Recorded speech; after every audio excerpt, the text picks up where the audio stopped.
Hello दोस्तों, स्वागत है आपका हमारे यूट्यूब चैनल पर।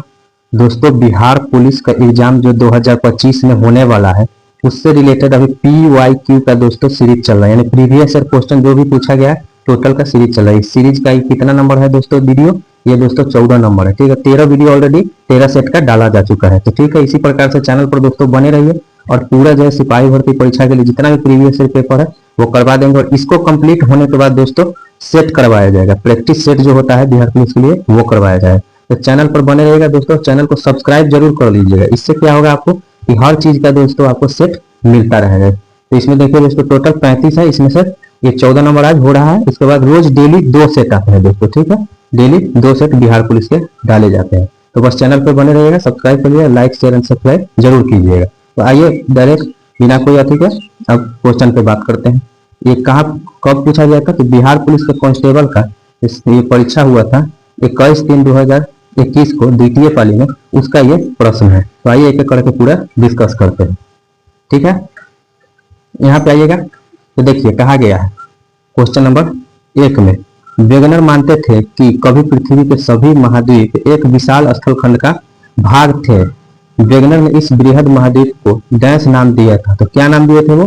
पेंजिया बोले थे कि इसका नाम था। ठीक है, आगे आ जाइए क्वेश्चन नंबर 2 पे।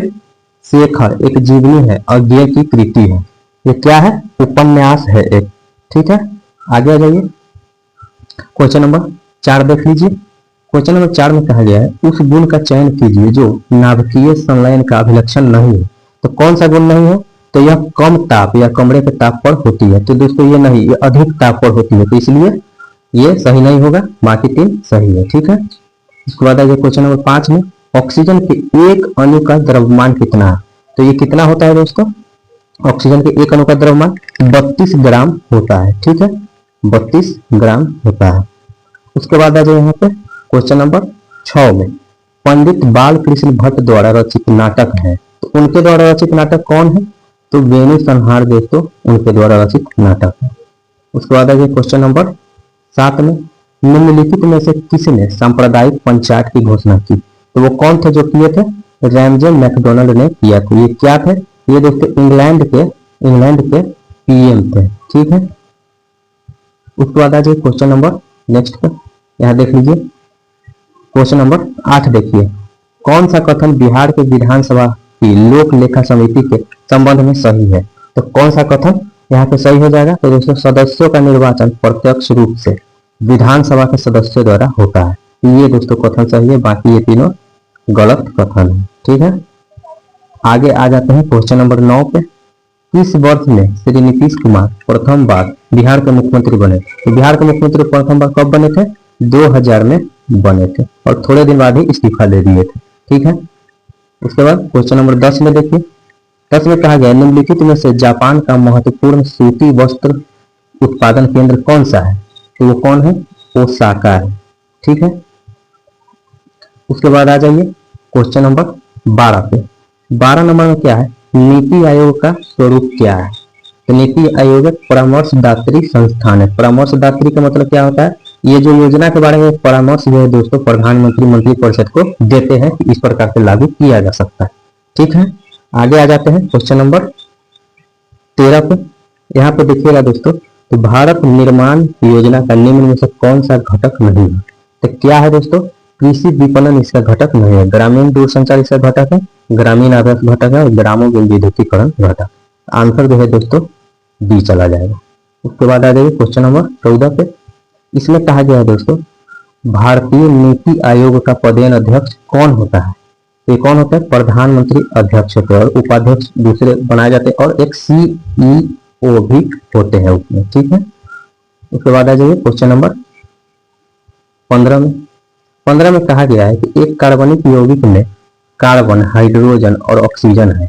इसका तत्व विश्लेषण करने पर 38.71% कार्बन, 9.67% हाइड्रोजन मिला। यौगिक का मूलानुपातिक सूत्र बताएं। तो CH3O हो जाएगा उसका मूलानुपातिक सूत्र। उसके बाद क्वेश्चन नंबर 16 देखिए, मेरी वियतनाम यात्रा रचना की साहित्यिक विद्या है। तो क्या है ये? यात्रा वृत्तांत है, जो यात्रा किए थे उसके बारे में उन्होंने बताया है। क्वेश्चन नंबर 17 देखिए, भारत की प्रमुख खाद्य फसल क्या है? तो भारत की सबसे प्रमुख अगर खाद्य फसल की बात करें तो वो चावल है। इसके बाद किसका नंबर आता है? गेहूं का। ठीक है, उसके बाद यहाँ पे आ जाइए क्वेश्चन नंबर 19। दोस्तों हम यहाँ पे जीके प्लस जीके दोस्तों और प्लस जीएस डिस्कस करते हैं। ठीक है, क्योंकि अगर मैथ और ये पूरा न्यूमेरिकल में चले जाएंगे तो वीडियो काफी लंबा हो जाएगा, आपको भी देखने में बोरियत होगी। ठीक है, और आप अगर जीके भी यहाँ पर कर लेते हैं ना दोस्तों बिहार पुलिस में, तो आपका एकदम रिजल्ट 100% पक्का है। ठीक है, उसके बाद आ जाइए क्वेश्चन नंबर 19 पे। परिवर्तनशील विनिमय दर की स्थिति में भारतीय रुपए के मूल्य में गिरावट क्यों कहा जाएगा? ठीक है, क्या कहा जाएगा? तो किसको कहा जाएगा? रुपए का मूल्य ह्रास जब होता है तो उसको ये दोस्तों मूल्य में गिरावट कहा जाता है। क्वेश्चन नंबर 20 देखिए, फिनाइल कीटोनेरिया के रोगी के मूत्र में उत्सर्जित होने वाला अम्ल है, तो कौन सा अम्ल होता है? फिनाइल पायरुविक अम्ल होता है। फिनाइल कीटोनेरिया एक बीमारी है। ठीक है, इसके बाद आ जाइए आगे, यहाँ पर कहा गया है दोस्तों, देखिए क्वेश्चन नंबर 22 में 22 में कहा गया है दोस्तों, ऑक्सीजन की एक अणु का द्रव्यमान कितना? तो ऑक्सीजन के एक अणु का द्रव्यमान दोस्तों कितना हो जाएगा? 5.31 गुना 10⁻⁻23 ग्राम हो जाएगा। ठीक है, उसके बाद यहाँ आ जाइए, यहाँ पे हाँ यहाँ आ जाइए क्वेश्चन नंबर दोस्तों 24 में। ठीक है, राज्यसभा के सभापति और उपसभापति की अनुपस्थिति में सदस्य की अध्यक्षता कौन करता है? तो जब अनुपस्थित रहेंगे तो कौन करेगा? तो करेगा उपाध्यक्षों के पैनल का कोई एक सदस्य जो है दोस्तों अध्यक्षता करेंगे। ठीक है, उसके बाद यहाँ गए क्वेश्चन नंबर 25 में, लेकिन दरवाजा उपन्यास है, ये किसका उपन्यास है? लेकिन दरवाजा, ये पंकज बिष्ट का उपन्यास है। ठीक है, आगे आ जाइए, यहाँ पे क्वेश्चन नंबर 27 में, क्वेश्चन नंबर 27 में कहा गया है निम्नलिखित में से कौन कायांतरित चट्टान का एक उदाहरण नहीं है? मतलब उदाहरण नहीं है तो कौन है? पट्टितासनीय उसका उदाहरण नहीं है, सिलेट उदाहरण है, हेलाइट उदाहरण है, साइनाइट उदाहरण है। ठीक है, उसके बाद यहाँ आ जाइए क्वेश्चन नंबर 28 में, यदि भारत में विदेशी मुद्रा की मांग बढ़ जाती है तो भारतीय मुद्रा रुपए का क्या होने लगेगा?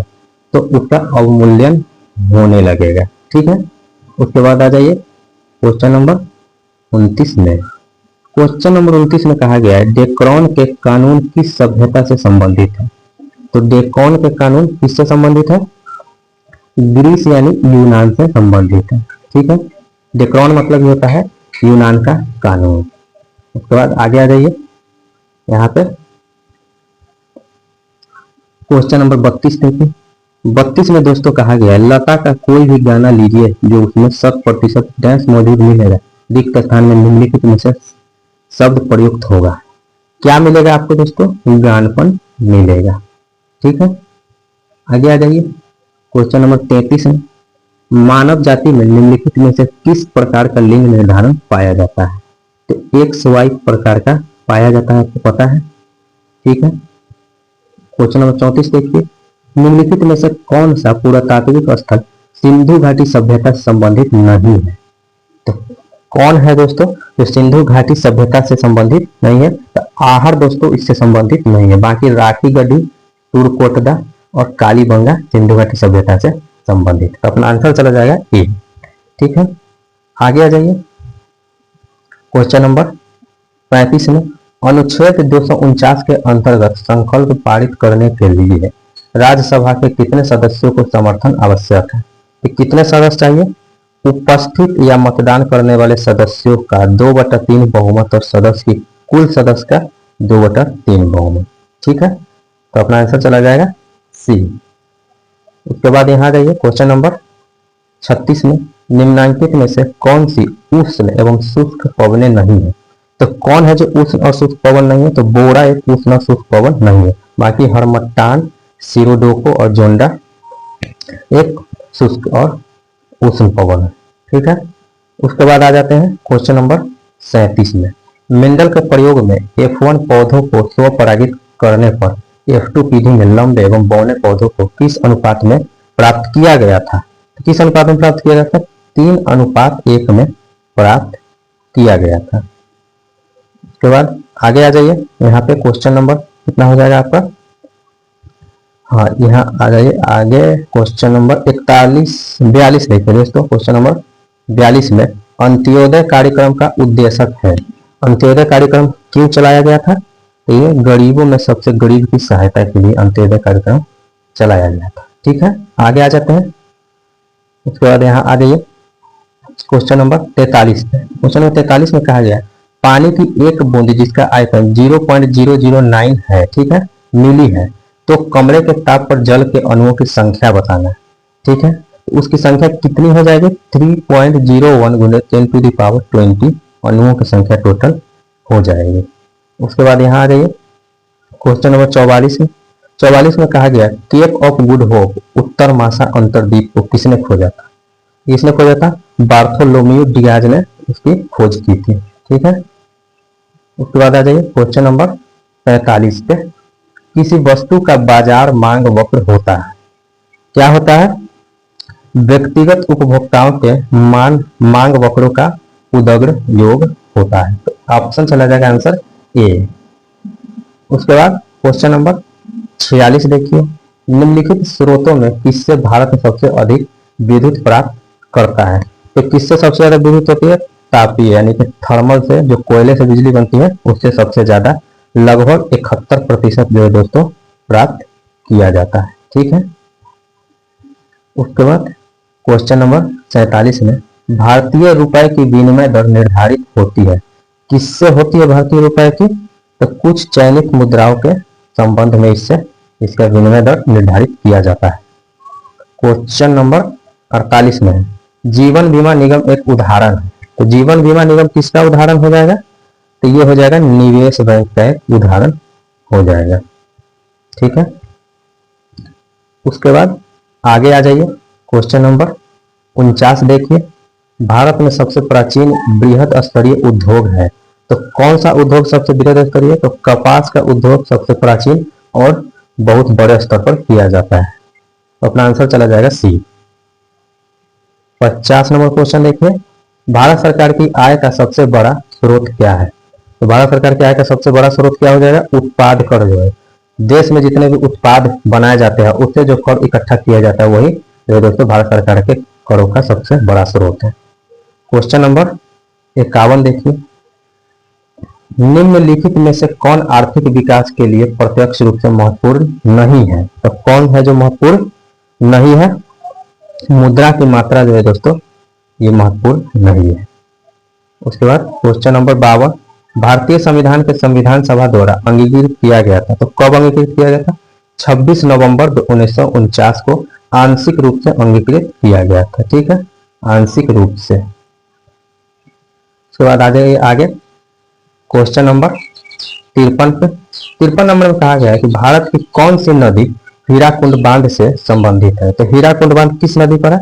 महानदी पर है। महानदी पर किस राज्य में है? तो उड़ीसा में महानदी पर यह बांध पाया जाता है। ठीक है, उसके बाद क्वेश्चन नंबर 54 में देखिए, इंसुलिन हार्मोन में पॉलीपेप्टाइड श्रृंखलाएं किस बंध द्वारा जुड़ी होती है? तो किस बंध द्वारा होती है दोस्तों? डाइसल्फाइड बॉन्ड के द्वारा जुड़ी होती है।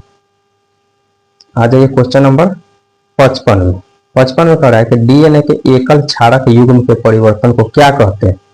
तो इसको क्या कहते हैं? बिंदु उत्परिवर्तन यानी कि पॉइंट म्यूटेशन इसको बोला जाता है।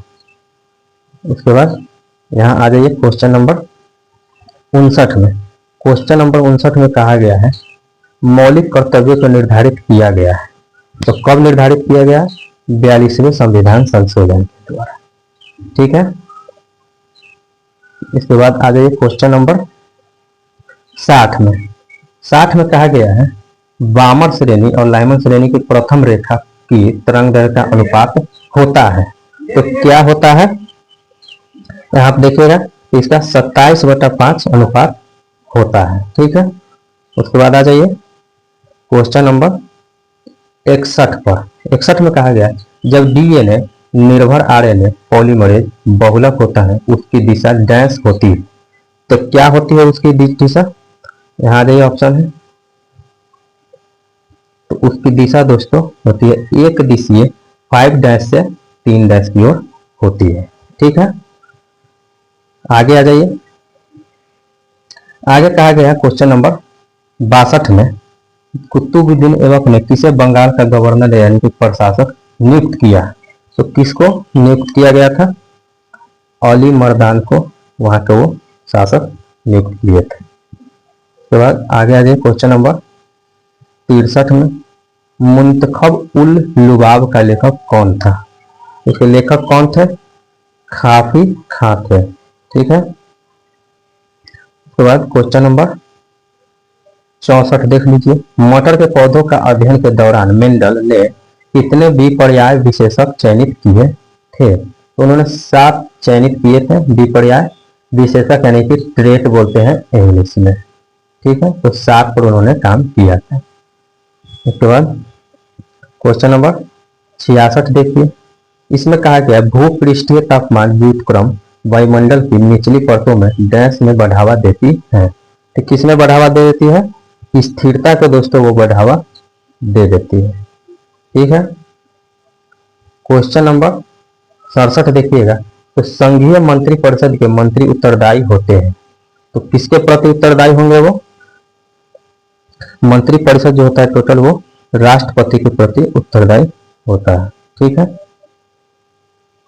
इसके बाद यहाँ आ जाइए क्वेश्चन नंबर 68 में भारत के राष्ट्रपति को यह अधिकार नहीं प्राप्त है कि वह क्या कर सके? तो उसका न्यायालय के न्यायाधीश को हटाए। ठीक है, वो हटाने का अधिकार उनको प्राप्त नहीं है। उसके बाद क्वेश्चन नंबर 69 में परजीवी गाय रोजी के दूध में कितने मिलने वाला प्रोटीन है? कौन सा प्रोटीन उसमें पाया जाता है?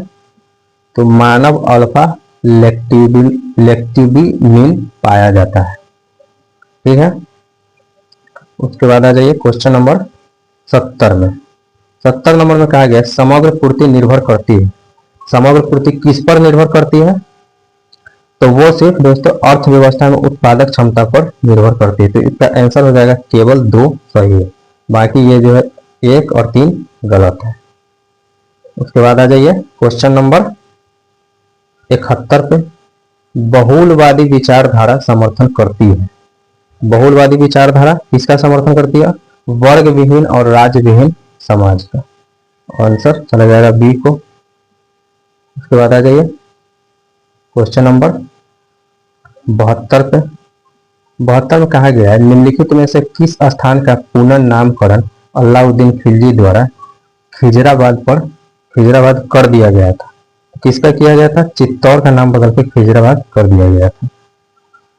उसके बाद आ जाइए नेक्स्ट क्वेश्चन में निम्न में से किसे आप खंडित चर मानेंगे? तो किसको खंडित चर मानते हैं?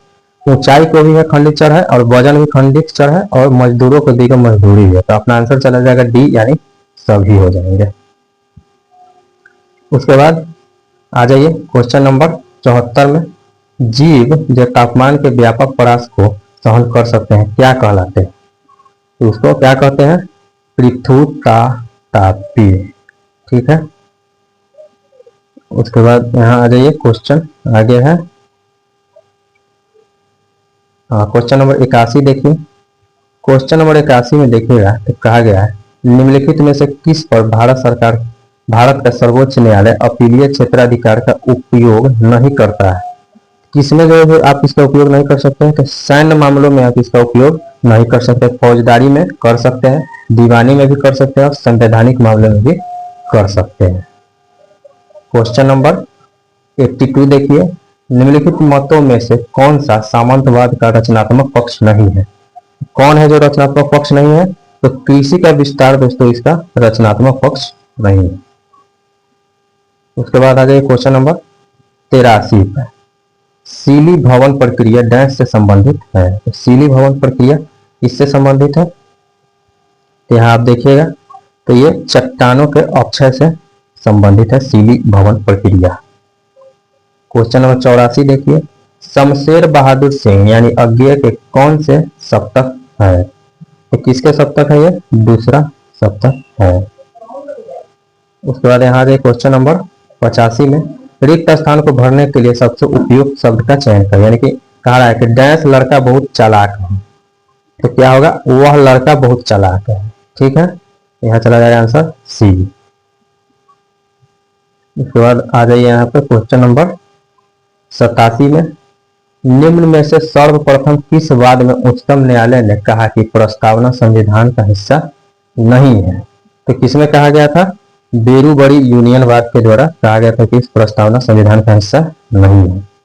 ठीक है, उसके बाद आ जाइए यहाँ पे क्वेश्चन नंबर, हाँ क्वेश्चन नंबर यहाँ एक छूट गया दोस्तों, हाँ यहाँ देखिए क्वेश्चन नंबर 88 देखिएगा। तो यदि विलयन तापमान T1 और विलायक का तापमान T2 पर बोलता है तो क्वथनांक क्या होगा? तो इसके लिए क्वथनांक दोस्तों क्या हो जाएगा, यहाँ दे, इसके लिए दोस्तों क्वथनांक हो जाएगा T2 माइनस T1, जो तापमान का अंतर है, यानी कि उसको डेल्टा T बोला जाता है। इसके बाद क्वेश्चन नंबर 89 देखिए, कौन सी मशीन वाटर फ्रेम और स्पिनिंग जेनी का मिश्रण थी? तो कौन थी? स्पिनिंग म्यूल जो है इस दोनों का मिश्रण थी। उसके बाद क्वेश्चन नंबर 90 देखिए, दिल्ली में 1857 के विद्रोह की असफलता के बाद बहादुर शाह जफर को कहाँ निर्वासित किया गया? उनको रंगून भेज दिया गया था और वहीं पर उनकी मृत्यु हो गई थी। उसके बाद आ जाए यहाँ पर क्वेश्चन नंबर 91 में, मजदूर वर्ग की दयनीय दशा का चित्रण सूर्यकांत त्रिपाठी यानी निराला की कौन सी कविता में हुआ है? तो किसमें हुआ है? ये तोड़ती पत्थर में उन्होंने ये किया था। उसके बाद आ जाइए क्वेश्चन नंबर 94 में, निम्नलिखित में से कौन सा देश राष्ट्र संघ का सदस्य नहीं बना था? तो कौन था जो राष्ट्र संघ का सदस्य नहीं बना था? तो चीन था जो राष्ट्र संघ का सदस्य नहीं बना था। ठीक है, इसके बाद आ जाइए यहाँ पे क्वेश्चन नंबर 96 में आ जाइए। 96 में कहा गया, उस कथन का चयन कीजिए जो बोर के मॉडल की सीमा नहीं है। तो कौन सा है जो उसकी सीमा नहीं है? तो यह हाइड्रोजन के अलावा अन्य परमाणुओं के स्पेक्ट्रम को समझाने में असफल रहा, ये नहीं है। ठीक है, तो अपना आंसर ए चला जाएगा। उसके बाद आ जाइए यहाँ पे क्वेश्चन नंबर 98 में। 98 में कहा गया है, यदि फोटोन की तरंग दैर्घ्य का मान 2.2 गुने 10⁻11 मीटर हो तो फोटोन के संवेग का मान होगा, और h का मान इतना दिया हुआ है, यानी कि प्लांक्स कांस्टेंट का मान इतना दिया हुआ है। तो मेरा आंसर क्या चला जाएगा दोस्तों? यहाँ पर देखिएगा, तो आंसर हो जाएगा 3 × 10⁻23 kg मीटर पर सेकेंड हो जाएगा इसका आंसर। ठीक है, उसके बाद यहाँ पर क्वेश्चन नंबर 99 देखिए, लैक प्रचार लेक यानी कि लैक ओपेरन बना है। तो लैक ओपेरन किससे बना है? तो ये 3 संरचनात्मक जोन से बना होता है लैक ओपेरन। उसके बाद क्वेश्चन नंबर 100 और आखिरी देखिए, बिहार राज्य में वर्ष 2016-17 में नकदी फसलों की श्रेणी के अंतर्गत कौन सी फसल सबसे अधिक क्षेत्र में उपजाई गई थी? एक कौन से उपजाई गई थी? ईख जो है दोस्तों उपजाई गई थी। ठीक है, ये एक नकदी फसल है। तो देखिए दोस्तों, यहाँ पर पूरा जो है दोस्तों आपका 1 से लेकर 100 तक पूरा करवा दिया गया है। ये दोस्तों सेट नंबर था 14। उसके बाद और भी सेट आएंगे। रोज यहाँ पर बिहार पुलिस का दोस्तों 2 सेट डाला जाता है। तो इसलिए दोस्तों आपके लिए सबसे इंपॉर्टेंट क्या है कि सबसे पहले तो चैनल को सब्सक्राइब कर लीजिए। ठीक है, इससे आपको हर चीज का सेट मिलता रहेगा। और वीडियो को लाइक और दोस्तों शेयर जरूर करें। और अगर आपको कोई क्यूरी है या कोई भी चीज है तो कमेंट भी जरूर करें, सभी चीज का समाधान यहाँ पर मिलेगा। ठीक है दोस्तों, धन्यवाद।